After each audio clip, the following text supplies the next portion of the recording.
Hello everyone, and welcome back to... Oh, would you look at that? It's 4 p.m. Give me a sec. I'll be right back.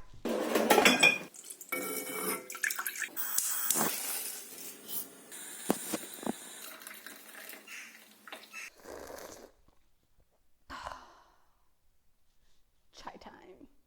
Hello everyone, and welcome back to the Trading Secrets Tea Time. Because I'm Marathi, this is my Charcha Chaha. I don't think it will be news to anyone, but chai is a massive part of Indian culture. It's the great equalizer, and it tastes forking amazing. Up until now, in the What Even Is series, we have looked at objects or concepts that traveled outside of India through trade.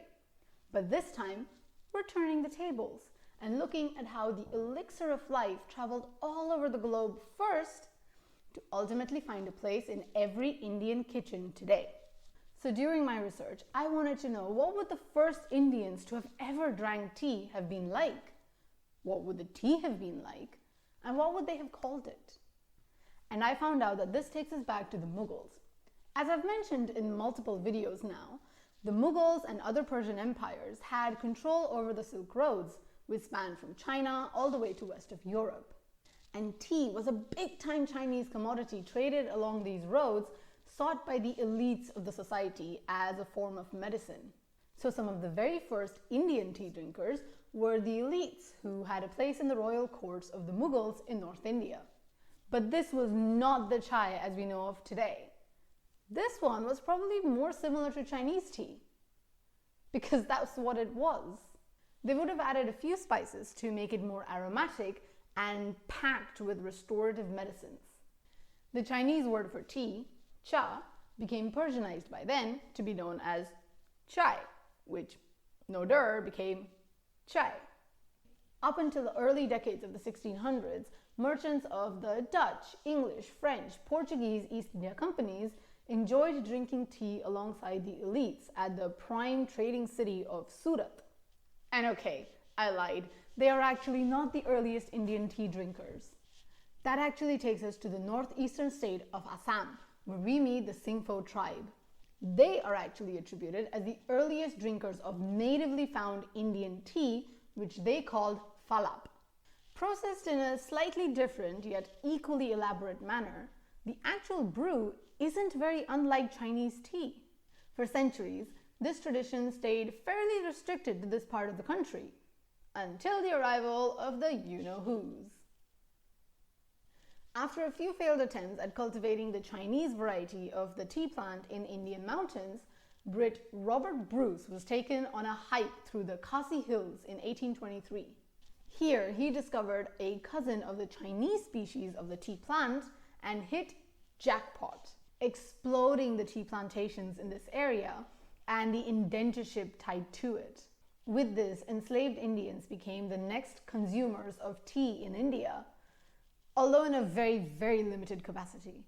But away from Northeast India and well into the 19th century, you would have to be quite a posh Indian to be consuming tea. If I were a man, I would be called a babu and probably looked something like this.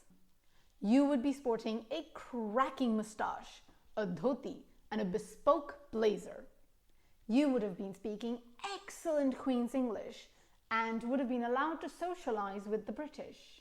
So the tea you would have been drinking would have been poured through a porcelain pot into your cup. You would add a bit of milk and perhaps a little sugar. Proper English tea, I suppose. And yet you would not call it that. You would still call it chai. The Persian word persisted. We're now closing in on 1918, and our next tea drinkers are somewhere in the trench in a foreign land, having to fight in a war that's not even theirs to fight in. Soldiers in the British Army were all served tea, and for the first time, non-rich Indians developed a taste for it. And when the men returned, there was a slight shift in Indian tea consumption, but still not as widespread. It's now the year 1930. You're just an average Indian, perhaps a Bengali. You're out doing your groceries and you come across a flyer or an ad in a newspaper with tea samples. telling you to consume this brew because it has medicinal qualities. The ad will also tell you step by step the proper way of brewing it. Why now? The Wall Street crash of 1929 caused panic among all the tea traders because it took the price of tea down with it. With the demand of tea plummeting internationally, the Indian Tea Association decided to make tea the must-have item in every Indian household. The project was mildly successful, and if you look at the pop culture at the time, you can see mentions of chai drinking in a magazine or a play here and there. So it was definitely popular enough for people to know about it, even if they did not partake. Moving closer to home, my home, in Mumbai, Irani cafes were on the rise, and they all served tea. Served in the most British manner, and once again only accessible to the richer people of the community. It simply was not penetrating the Indian market like the Brits hoped for. It didn't help that tea was seen as a purely British luxury acquired through indentured labor, and Gandhi boycotting it. But a few years later, it's now post-independence. Let's say it's 1948, and you've just spotted this poster, and you're confused. Well, now, British tea plantations in India were handed over to Indian businessmen or Indian government agencies. So now it's Indians selling tea to Indians. The newspapers carried on repeatedly publishing instructions on how to correctly brew chai. And it was always very elaborate and British. However, one thing it did do was show that chai was an inclusive drink that was no longer meant for just the babus of the society, but now the Hindus, the Christians, the Muslims, the Sikhs, the Parsis, the Jains, the Buddhists, and everyone else was invited to drink it.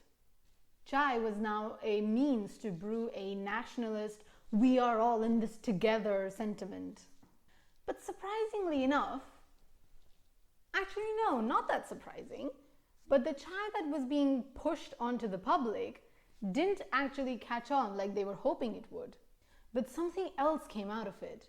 Indians at large rejected this idea of the proper way of making chai, and instead they made it their own.